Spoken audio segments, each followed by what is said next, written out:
Okay, cool.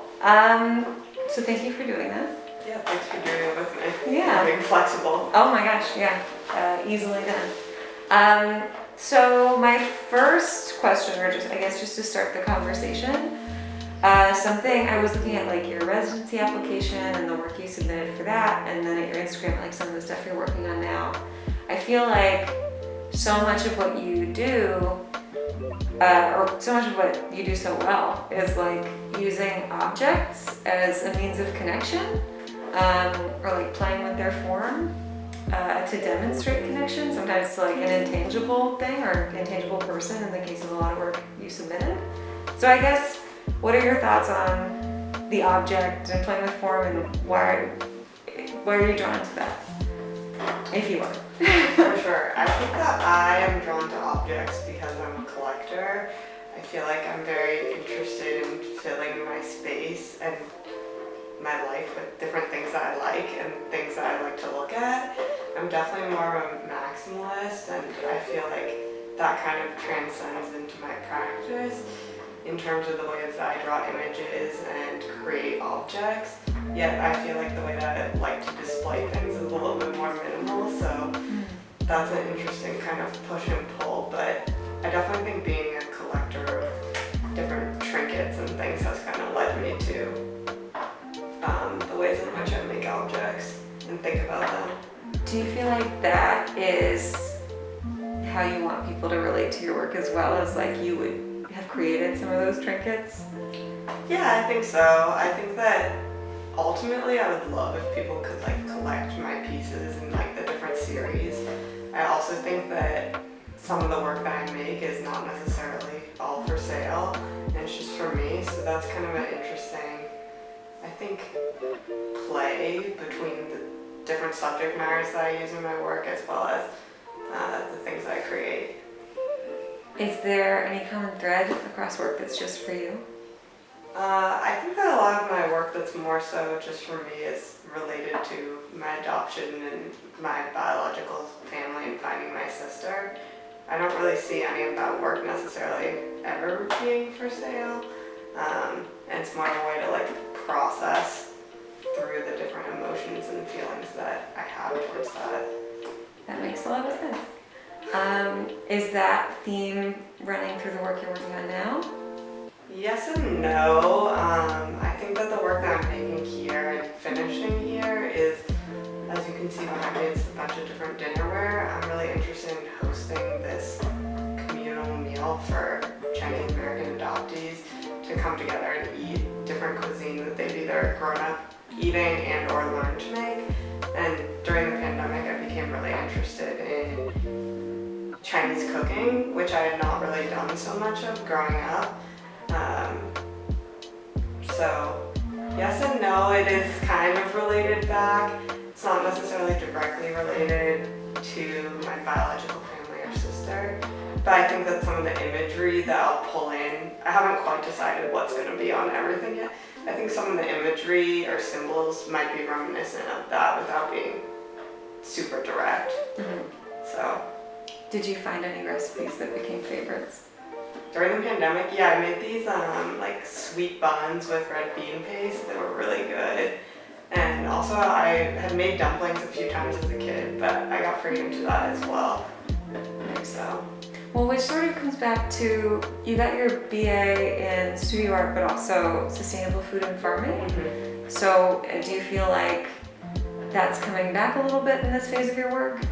For sure. I think that I'm really interested in food and where it comes from, and I have a very big random knowledge of vegetables and plants. Like, if you're walking around with me, I can always like almost identify a plant. Same with vegetables, like when I see them growing, I can almost always identify. But yeah, definitely, I think that during the pandemic also, I started going more to the Asian grocery, partially because there was no toilet paper anywhere else. But I started like kind of getting more familiar with different plants that are reminiscent of like Chinese cooking and culture, which weren't necessarily at my normal grocery store growing up. So, and I'm obsessed with grocery shopping and food in general, so definitely interested in agriculture and art and where they intersect. Totally. Well, and like food as a means of connection as well, and like these vessels sort of carrying that means of connection. There's an essay I was thinking of looking at your work for the residency. Ursula K. Le Guin wrote this essay called The Carrier Bag Theory of Fiction. And in it, she talks so much about how containers are like this underappreciated tool for gathering, and like all the narrative stories are about like hunting and spears. But I just thought about her and how you're creating these vessels that will hold so many different things. Maybe that's not a question, it's just a thought. No, I want to check that out for sure. Yeah. So, okay, are there any challenges you have encountered in the course of this series of work and also in the course of the residency? For sure. I think one of the main challenges with working in ceramics is that it's very unpredictable and anything can happen in the kiln that you might not expect. And like, for example, last summer I had a bunch of pieces get broken because someone else's work exploded on it. But kind of trying to live with this mentality that it might not be permanent and that it's okay if it fails. I think that something that I like about ceramics and other craft-based processes is like the slowness that it takes to create an object. And for ceramics specifically, I think like because you have to build it, let it dry out the appropriate amount of time, but not too long, but not too short, otherwise it'll crack. And then bisque fire it, and then I typically paint on bisque rather than on greenware because of what I explained earlier of things breaking. So then bisque firing it and then glazing. All of that typically I feel like takes 3 weeks to a month or longer. And thinking about ceramics in the like commercial space and like at Target and things like that, it makes it seem like, oh, you can just buy a $5 mug, a $3 mug. But I'm really interested in the handmade quality of ceramics. But there's a lot of challenges of being an artist in general, but the breakability I think is definitely one of them, and the unpredictability. Well, and that's interesting that like time is part of your medium. Do you get a sense of that while you're working or in the finished product? I think so. I think that typically in my work you can kind of see that there's layers.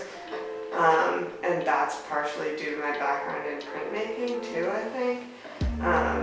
But I kind of use time as a way to process as well. And I'm recently really into like audiobooks and podcasts, but before I would mostly listen to music, and sometimes when I would look at certain pieces it would remind me of certain songs or things like that.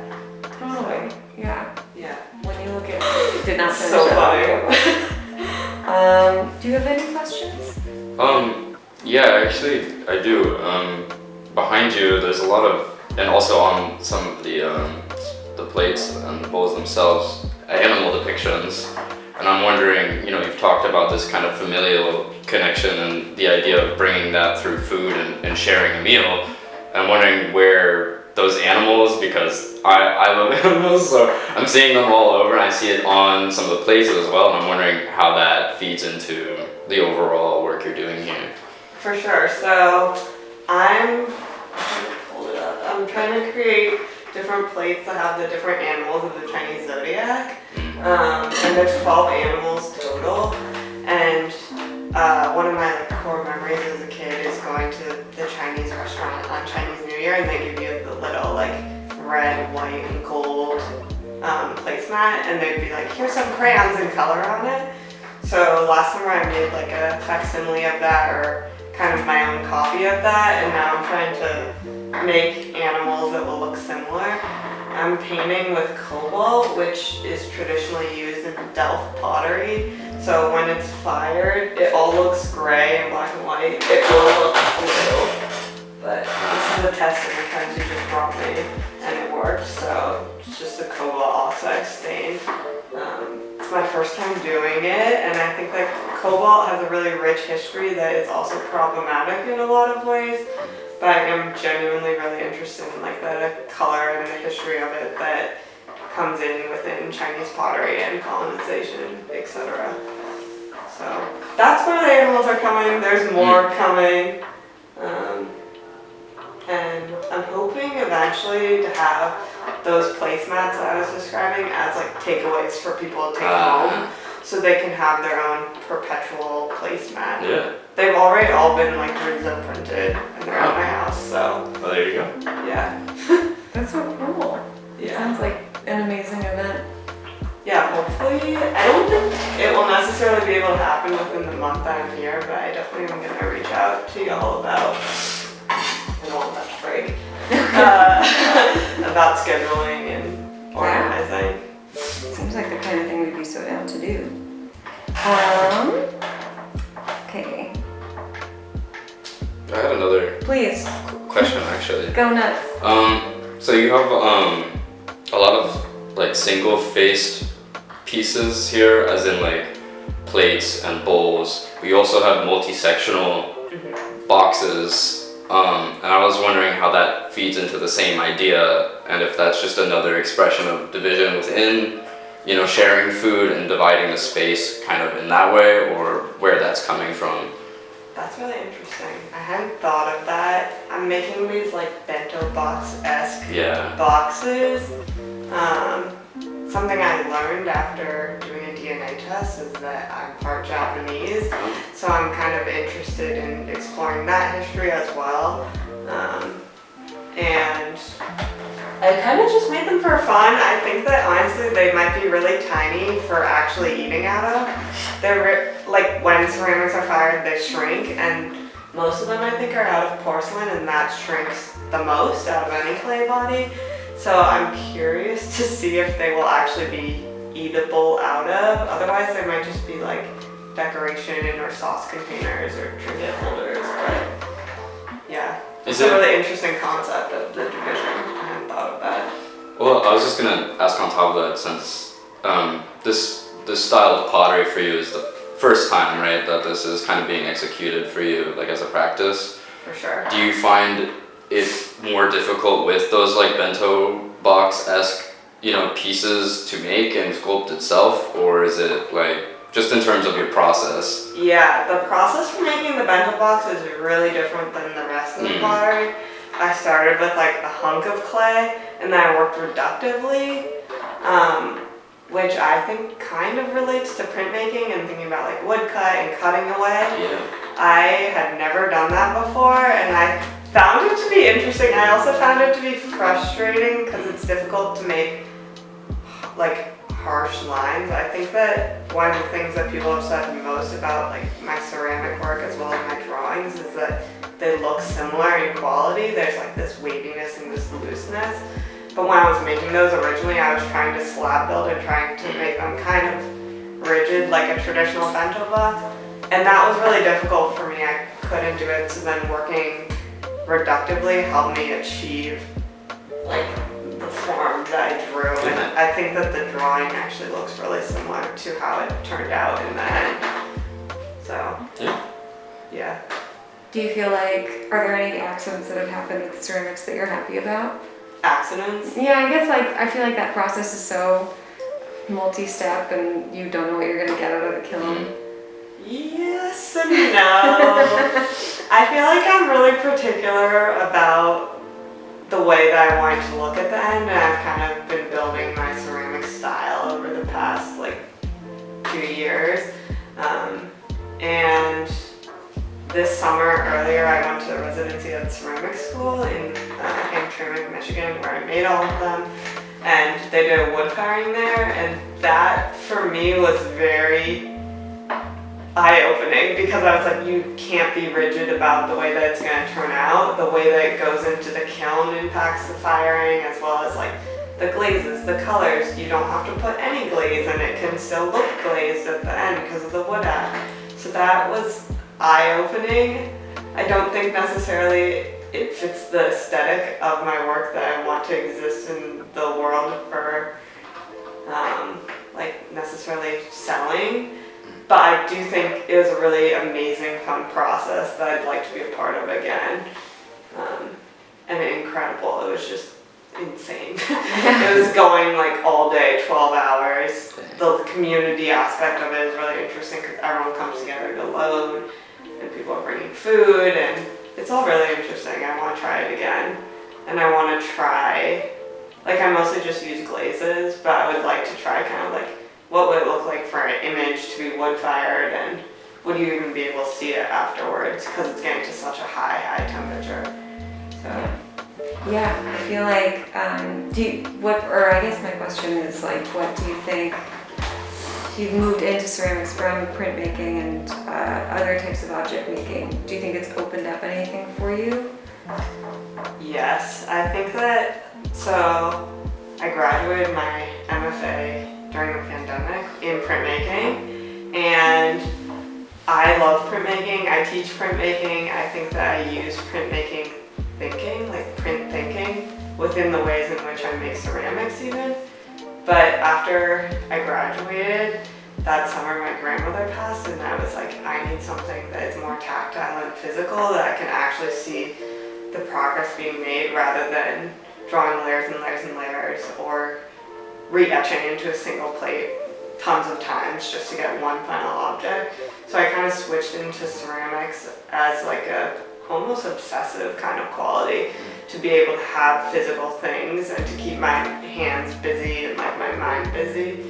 And it's been really interesting. I was just meeting with a friend of mine yesterday and I was like, I haven't made a print in 3 years. I want to, but it's also just such a different time I feel like than when I was so deeply interested in printmaking. And I have a Riso now, a risograph, and that is printmaking and print thinking, and it's a digital duplicator and basically a digital screen printer, but I'm still interested in print process. I don't know if that necessarily answered it, but I think like making tactile things was kind of why I switched over to ceramics. And also fibers, I feel like both of those things I started doing post-graduating. Well, so it's interesting because so much art is like in a do not touch kind of context. So what do you think or would you speak a little more to like tactility in art and what purpose it serves for the person experiencing it?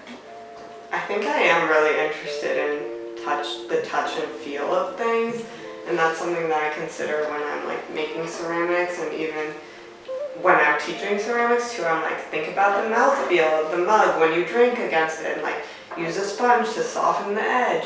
And I think that's why I'm interested in functional ceramics and the idea that the everyday person could own or could use said object and it could like bring joy to their everyday life, even if it's something really small and simple.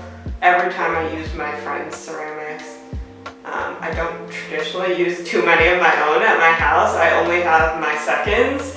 I never keep any of the first, but every time I use my friend's ceramics, it like just brings so much joy to my life and it reminds me of them, and that's something that I think is really special about a physical object rather than like a print on the wall, which still reminds me of someone, but it's not in the same way as like washing your berries in the morning in a berry bowl that your friend made or eating a delicious dinner off a plate that someone you love made. Yeah, it makes me think too about the placemat core memory of like something you return to, something you have a hand in with like the crayon they gave you. That's interesting. Yeah, I think I'm kind of interested in that interactive element within my work without making it be too forced, I guess. And I feel like I want my work to be accessible to like all different age groups. And something that someone once said was like that my work is childish and it can appeal to children. And at the time I was like, what do they mean? And now I feel like I'm really kind of leaning into that and I'm totally fine with it. And if a kid loves my artwork, like that makes me feel so happy. So yeah. I guess I just have one more question if you don't have any more. Cool. Also, I think bringing kids joy is like a #1 thing to do. What do you think is like your ideal outcome of this work? You spoke a little bit about the potluck, but like even like within the context of that or beyond it. I think my ideal outcome. So I want to produce like a tandem cookbook with this and some type of publication. I think my ideal outcome would just be to meet other people who are kind of experiencing the same type of diaspora, and just meeting other artists as well, I think, who can either relate or like opening their eyes in a certain way without being so in your face. I think that that's something that I'm kind of interested in my work in general, but not trying to necessarily teach people, but kind of share the knowledge. So That's really exciting. That's so cool. Yeah. Well, thank you so Thank much you. for taking the time. Yeah, if you want to talk about any specific pieces. Sure. So all of these in this rough area are gonna either be cups or bowls for drinking out of.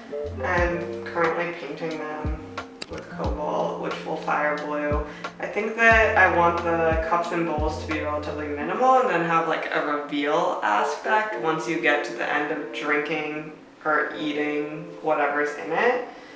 I'm also creating a set of 12, ideally, side plates with all the different animals of the Chinese zodiac, and they're all kind of running around the edges.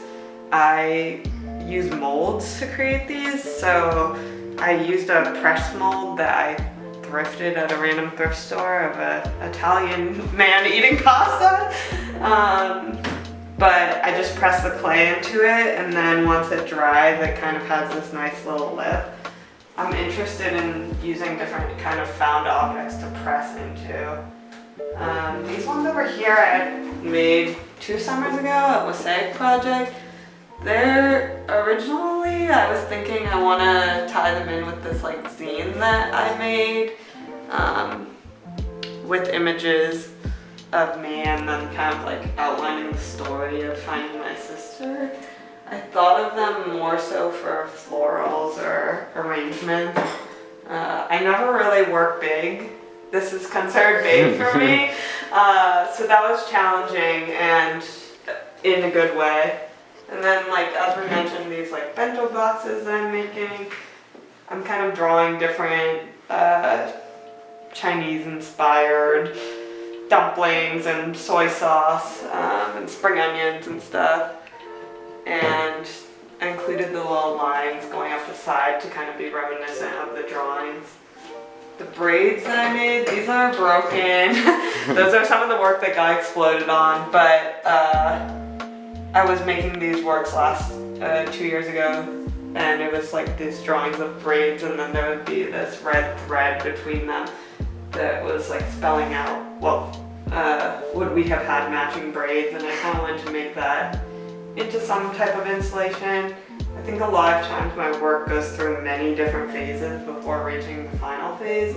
I don't think that's the final phase, but I thought it was interesting. That's also a reductive technique of like painting onto it and then using a tool to sgraffito or like carve away into the clay to remove the underneath color.